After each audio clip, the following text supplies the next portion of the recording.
It's Reese and Dan the man. It's the little things.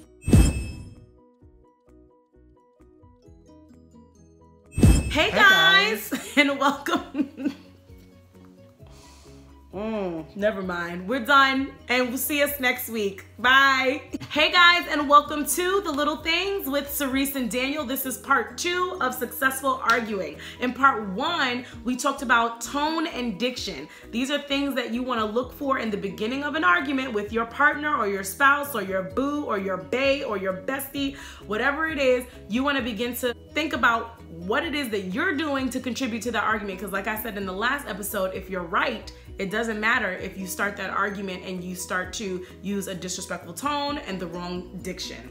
Okay, so make sure you check out part 1 before moving forward with this, because this is the wrap up of successful arguing, okay? Successful arguing for part 2, we are talking about nonverbal communication.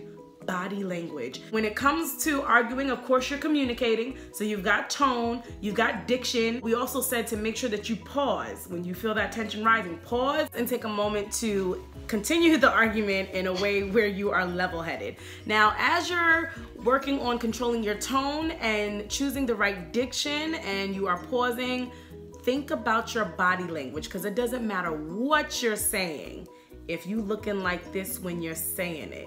You know what I mean? And so body language is huge. That was a huge thing for us, because even in trying to end the argument, if I saw the disappointment or disgust, or you saw what you perceived to be one of those things, because a lot of times it's not like that because of your perception or how you interpret what they're doing or what they used to do in the past, or what your friend's spouse or boyfriend or friend, what you've seen them do, so you automatically anticipate that the look that your spouse is giving is that same thing. Of course, being careful to know what your spouses or your girlfriend or boyfriend or whatever, know what their trigger points are.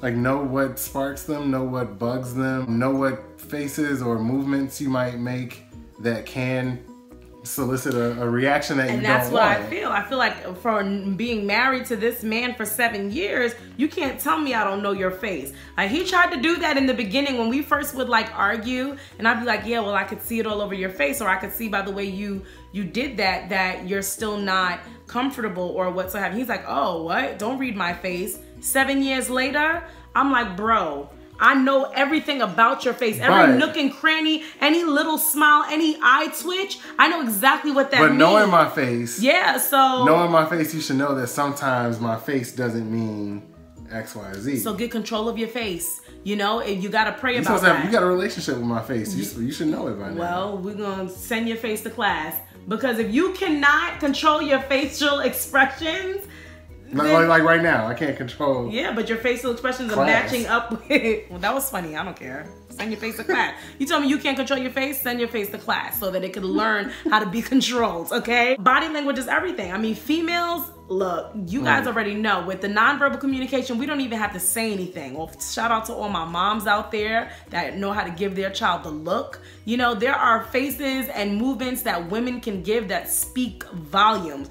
I don't know if men are you know, are as we get stoic, like you guys get everything else. That's kind of true. But if you know your man, then you know his facial expressions, okay? Because if you've studied him, then you know when he is feeling something, or when something's up, or if he's being sus, or whatever is going on. Trust me, ladies, it's all in the face. Look at this. I could tell you right now what's going on in his head, but I don't want to put the man on blast. And with women, I think we can know you all for like 50 years, and still your face and your words can still mean something completely different. We don't want you to know. The it's fine face. Yeah, but you know, honestly, I feel like even in reading our body language and that nonverbal communication, like, don't ignore that. If I'm like, oh no, I'm fine.